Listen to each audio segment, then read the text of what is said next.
So you've come to learn how to netboot a Raspberry Pi, meaning that you boot a Raspberry Pi without an SD card or a USB memory stick off of the network and maintain the root file system and the boot file system outside of the actual Raspberry Pi device. This is actually really cool. You could do a lot of stuff with this that's really awesome. One, it's super easy to back up and restore your Raspberry Pi.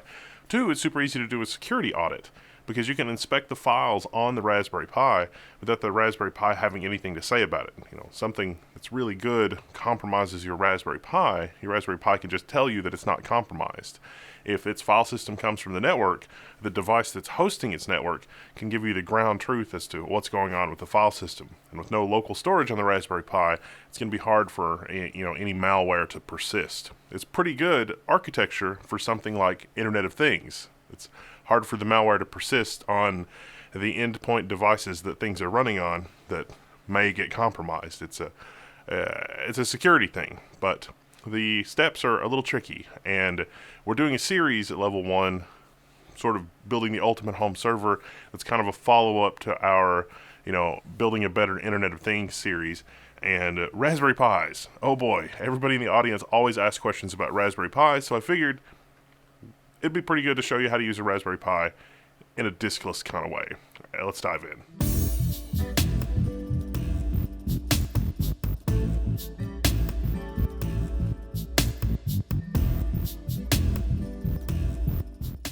Now, this being on the Linux channel as opposed to our main channel should clue you in. This is going to be more steps and step by step.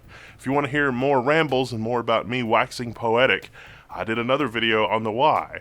So if you're watching this video after watching that video, welcome. If you haven't seen the other video and you're just coming here, welcome. Just be aware of those. Check those out. The Internet of Things stuff. We got a lot going on. We want to turn technology into our brain outside our brain so that we can legitimately claim that, hey, this is a compendium of all human knowledge and there's not really any restrictions or, copyright. Nobody's got their hand out from, a copyright industry because it's like, oh, you bought that book in 1983. It's been long enough. You need to pay for that book again.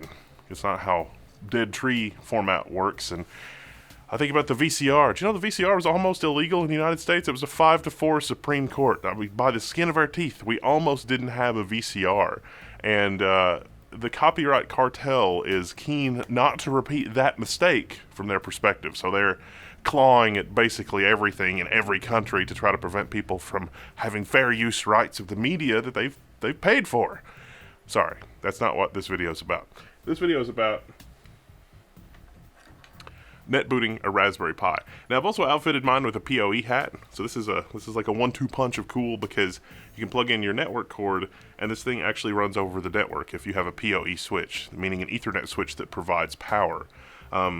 The Raspberry Pi 4, and this is the first version of the PoE hat, I don't actually recommend it because if you plug in any USB devices, I even tried just using a very modest Z-Wave USB dongle, and that will cause the Raspberry Pi to lock up and drop out because of insufficient power. But how cool is it? You can sprinkle these around your house, you can have a bunch of them, you can do central configuration. Managing that central configuration is going to take some other software like Ansible or something like that. That's going to have to be in a different video. But whole house audio, that's probably one of the most popular uses of the Raspberry Pi because some of you out there are paying hundreds, if not into a couple $1,000s for a whole house audio system. And I've got some bad news for Sonos and other companies like that. The days of those products being worth that much are numbered. The reason Apple's a $3 trillion company is not because their hardware is amazing, it's because their software is very cohesive. People like being able to just hit a button and do stuff. We can do that with open source. The solutions exist. We just have to make it a little easier and a little more accessible for normal people. This video is not that, but this video is aimed to get more people clued in, so eventually maybe we can package up something into a nice distribution and say, okay, boot up your Raspberry Pi, give us the numbers off the Raspberry Pi, feed some numbers into a spreadsheet somewhere, and then magically your Raspberry Pi will become this function or that function or whatever. So whole house audio is just one example. The thing that I'm using it for, air quality. So that's an autopilot air quality monitor / data logger. It connects with USB. It'll give you the relative humidity, the temperature, and the CO2 level. This is really awesome because if you get a central air system at your house, the ones that tie in environmental controls like CO2 level are crazy expensive for no reason. If you just need to turn the fan on or off depending on what the CO2 level is to circulate some air, You could do that with a little bit of Home Assistant from our Internet of Things video and a little bit of sensor data. But I don't like the administration headache, the additional administration headache of having to maintain a bunch of Raspberry Pis with a bunch of sensors connected to them all over the house. Now you could do this with like an ESP, 8266 or some other embedded system, and then just connect it with wireless. I mean, that's an option. But I like the Raspberry Pi because it's so flexible. I could, put an air quality sensor behind the TV for the Raspberry Pi that's being the endpoint for the TV, and also being an endpoint for a stereo system. You can use the analog 3.5mm jack on the Raspberry Pi 4B to just connect to your home stereo, and then boom, you've got Bluetooth connection, you've got whole house audio, because if you've got 5 or 6 Raspberry Pis, they can all synchronize with one another over the network, and we can all play the same audio through the Raspberry Pi. There's actually probably a dozen projects that do that, and there's threads about that on the Level 1 forum. So, without further ado, let's get started. First step, plug in your Raspberry Pi. Well, okay, actually I lied. First step is you actually are going to need a micro SD card for the initial setup. Probably. So I've got quite a few Raspberry Pis around here. One of them worked perfectly out of the box when I was getting this video ready. I was like, great. It came from NetBoot configuration out of the box. Didn't have to do anything in terms of configuration on the Raspberry Pi. But some of the other ones that I had didn't. So I'm just going to walk you through it, and I think this is probably going to be easier. So for your initial setup, you will need a micro SD card, but you basically just set a Raspberry Pi up as per normal through a micro SD card, and then you copy the contents of the micro SD card with the Raspberry Pi booted to your network boot server. This is really nice for 2 reasons. One, it makes sure that your network boot server, the file shares, or you're going to store files, is working correctly. It can be a little difficult to troubleshoot. The second thing that makes that nice is that you get the latest and greatest from a normal Raspberry Pi image from the Raspberry Pi Foundation. You don't have to download things from me. You don't have to download things from some other rando. You literally get the MD5 Sum verified image for your Raspberry Pi. You extract it to the micro SD card. You boot from the micro SD card in the Raspberry Pi, and you're good to go. All right, with your micro SD card inserted the first time you boot, it's going to reboot a couple of times. It's going to resize automatically to fill the size of your micro SD card. It's going to ask you some questions. Reboot, it's fine. When it comes up, you should see a login prompt that's kind of like this. You can just log in and do normal Raspberry Pi things. I'm assuming you're a little bit familiar with this kind of stuff. What you're going to want to do is run sudo raspi-config. This is in the written guide on the Level 1 forum. Check that out. You can follow along with this video as you go through the guide. You're going to go to advanced options and then A6 boot order. And then you'll pick B3 for network boot. Do note that it says boot from network if SD card fails. So this is always nice. You can always slap an SD card in there, and even if your network is plugged in, it'll boot from the SD card first. It'll only try to boot from network if there is no SD card. And then it'll say, okay, you're finished. Would you like to reboot? Tell it, no, we're not done. All right. So you've configured your Raspberry Pi to boot from the network, but how do you actually boot from the network? If you read the how-tos that are linked in the Level 1 forum, if you've read other how-tos on network booting for Raspberry Pi, it talks about reconfiguring the EEPROM. We just did that through the GUI, mostly. There's one part that it doesn't do. And having to update something and extract some other things. Mostly in 2022, we're basically in February of 2022 at this point. None of those things are necessary. The Raspberry Pi people have worked out the bugs with that, with the EEPROM that's on the Raspberry Pi. So it has a little tiny amount of fungible memory that has a network booting capability, and so in the past there have been bugs with that software. So depending on what Raspberry Pi you have, you might have to update that, and that's going to be like a Raspberry Pi 3B Plus, and maybe some of the very early Raspberry Pi 4s. This is a relatively recent one, but this is one of the ones that is relatively recent, and I also had to change that option in Raspi config. So I'm not going to get into those specific steps, but you may need to update your EEPROM. The other way that you may need to update your EEPROM is if you can't reconfigure your DHCP server. Your DHCP server has to pass an extra configuration parameter. It basically has to say, oh, you're a Raspberry Pi? Oh, there is a TFTP boot server located at this address. And that's where the Raspberry Pi will download the initial image that it uses to bootstrap Linux. From there, it's NFS, Network File System. But you need the IP address that contains the TFTP boot server. And your TFTP boot server and your NFS server are not necessarily, they don't have to be the same machine, the same IP address on your network, but it makes life a little easier. For this video, I'm using TrueNAS as the server that's hosting the TFTP share where the Raspberry Pi can download the file it's going to boot from. Remember, it doesn't have local storage. It's got to read from somewhere to do this, as well as our NFS server. TrueNAS is a great platform for doing that. There's also a Synology NAS. We've done a lot of videos on Synology and NFS shares and all of that. Highly recommend Synology for this as well because it's got a built-in TFTP server and a built-in NFS server, and it's a point-and-click GUI in both of those cases. All you got to do on the TrueNAS side from the command line is create the directories that you want to share. So to walk you through that on TrueNAS really quickly, basically we drop to a command prompt and we go to /mnt, and then we go to our storage pool, which I've called tank on my system. It may be different on yours. And then I'm creating a directory called NFS, and then inside NFS I've created two directories, RPI-TFTPboot and RPI-PXE. The TFTP boot is going to have one folder for every Raspberry Pi. It's based on the serial number. I'll show you more about that in a second. The TFTP boot folder is going to have one folder for every root file system for every Raspberry Pi that's going to be on your network. And that's whatever you want. You can name it whatever you want. It's totally fine. So, you create those through the GUI, you tell it okay, save it, and then you're good to go. So we come back to our Raspberry Pi, and then we try to actually mount those. Alright, so I've got this kind of long-looking example mount command on the level 1 forums. Let's walk through it real quick. Alright, the first part is pretty basic. We're going to tell it that it's type NFS, port 2049, protocol TCP/IP. We want it to be read-write. For this, initially, we're going to tell it all squash, and we're going to tell it that anonymous maps to user ID 1001, which is the default user ID on the base Raspberry Pi image. And then we specify the IP address of our NFS server. In this case, it's your Synology or your TrueNAS or whatever's hosting your NFS share. You can do this from raw Linux too, but I assume if you're doing this from raw Linux, you know what you're doing, so I don't really need to go over this command with you. And then on the Raspberry Pi, I'm mounting that at /NFS/RPI/TFTPboot and RPI/PXE. And so I have two NFS mounts on the system, one for the boot folder and one for the root file system. And this roughly mirrors /boot on the Raspberry Pi, which is a VFAT partition, it's not even ext, and /, which is ext.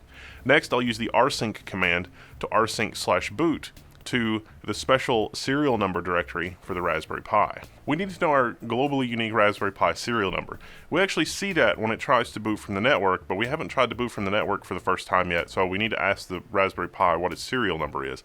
Curiously, this is not the MAC address. If you're familiar with MAC addresses, you know, an Ethernet address of the network card, it's not that. We can use vcgen command to dump the EEPROM of the Raspberry Pi and ask it what its serial number is.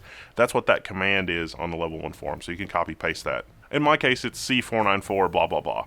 And so what I will need to do is create a folder under the NFS TFTP root that's C494 blah blah blah that exactly matches my serial number. And what happens is the TFTP boot program on the Raspberry Pi, when we boot from the network, connects to the TFTP server and looks for a directory that matches its serial number. That's where it pulls its configuration from. So you know Raspberry Pis have the command line.txt file on that VFAT partition, and sometimes you have to open that and modify it. Well, hey, now you can modify it over the network without having to fiddle with the micro SD card and change parameters, which is important because we're going to have to tell it that its root file system is not the SD card anymore, that it's NFS, but we'll get to that. Alright, so with that directory made, we just rsync/boot/star into /NFS/RPI-TFTPboot /C494 blah blah blah. And so all of the contents of our boot folder are in that folder. Awesome. And then we also use rsync to rsync/ excluding the NFS folder to NFS/NFS/RPI/PXE. That's our root file system for PXE booting. And we let that complete. That'll take a little while. Not super long time, but it will take a little while. Then with that done, the next thing that we need to do is modify FS tab. So if you go to /NFS, you got to modify the FS tab, not on the SD card, but the one on the NFS, because we're going to keep the SD card working. It's troubleshooting. Things go wrong. Pop the SD card back in there, boot up, and see what's happened. So you want to edit /NFS/RPI-PXE /etc//FS tab, and change that to map to your NFS volumes. An example of that is on the level 1 forum. So you can use those, adjust the IP addresses to match your NFS server. And if your NFS mount is working properly with this setup step, then you can be pretty confident that it's going to work properly when you reboot. So if you reboot and have problems, it's probably not the NFS server, it's probably something with your TFTP boot or something in your configuration files. Now there's one other configuration file you have to change that I alluded to, which is the command line, the kernel command line. You have to tell it that yes, root is going to be an NFS file system, here is the IP address, and this is the kernel command line that I'm using that works with this Raspberry Pi 4. So you can copy paste that, change your IP address, and you should be good to go. Now, before we reboot, the thing to check is, does your DHCP server support option 66? pfSense supports this. OpenWRT supports doing this if that is your DHCP server. Windows Server supports doing this. If you're using TrueNAS as your DHCP server, TrueNAS supports doing this. You set option 66 to the IP address of your TFTP server, and that's all you have to do is just no quotes or anything like that, just your IP address. And the next time your DHCP server hands out a DHCP lease, you do need to restart your DHCP server or reboot your device. The next time you, unless you're on pfSense, then you don't have to. Well, actually, is that true? No, you still need to restart the service. Anyway, the next DHCP lease it hands out, it'll have that extra configuration tag, and the Raspberry Pi looks for that. Caution. There are some how-tos on the internet that have you set a bunch more parameters on your DHCP server. None of that is really necessary anymore. Alright, with the DHCP server configured to point to our TFTP server, with our TFTP shares and with files copied, you can actually browse the network. Since this is an NFS share, you could also export them as a Windows share if you're on Windows, and browse the network shares and look for files in those directories and make sure that you see them the way that you should. I mean, you can do that just as like a sanity check, or use the command line from your TrueNAS or whatever to make sure that it actually works. But you reboot and it actually works, and your files are there. All right, we're good to go. So we shut down the Raspberry Pi, pop the SD card out, and see what happens. All right, this is a boot up screen that you should get when it's booting from the network. Notice there's my C494 number right on that line. And I saw some stuff down here that's like, hey, I'm communicating with the DHCP server. Everything's working. There's a rainbow screen. Hey, it booted normally, and it's showing, when I type mount, I can see that my root file system and my boot partition are mounted on NFS. Yes, NFS is a little slower than a micro SD card, unless you got a crappy micro SD card. But look how much more repeatable and auditable this is. It's like, oh, I need to set up another Raspberry Pi with another sensor. Great, not a problem. Now, where you go from here is, it would be nice to have even more automation for managing your fleet of Raspberry Pis. It's really easy to create a snapshot on the volume where your TFTP stuff is stored, do some experiments, and then roll back that snapshot. If you shut down your Raspberry Pis and create a snapshot and then boot your Raspberry Pis back up and do something horrible, you roll back the snapshot and they're exactly where you left off. All of them immediately at once, which is really nice. You can experiment with one of them and see how one of them goes, or snapshot just one of them. That's totally fine. If we want to automate this even more, we need something like Ansible, or you could use other tools, but I think Ansible is probably going to be the one that we cover, and we'll cover that in other stuff in this series, because this is sort of toward building the ultimate home setup. Google used to have, the example I used in my other videos, Google used to have an audio puck that everybody loved, and it was great, and they stopped selling it because there were limited ways to monetize it other than just buying the hardware. Buying the hardware is not where you make money. It is monetizing the use of it after, and the analytics data.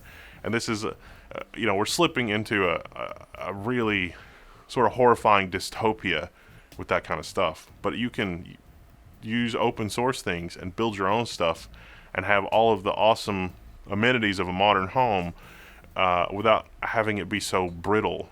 This doesn't depend on the cloud being up. This just depends on your local network stuff. This doesn't send data to the cloud. It all lives locally.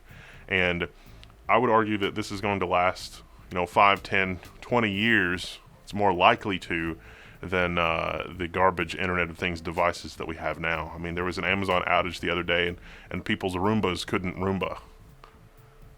That's pretty brittle and unacceptably brittle, in my opinion. Nobody should be paying money for that. That's crazy.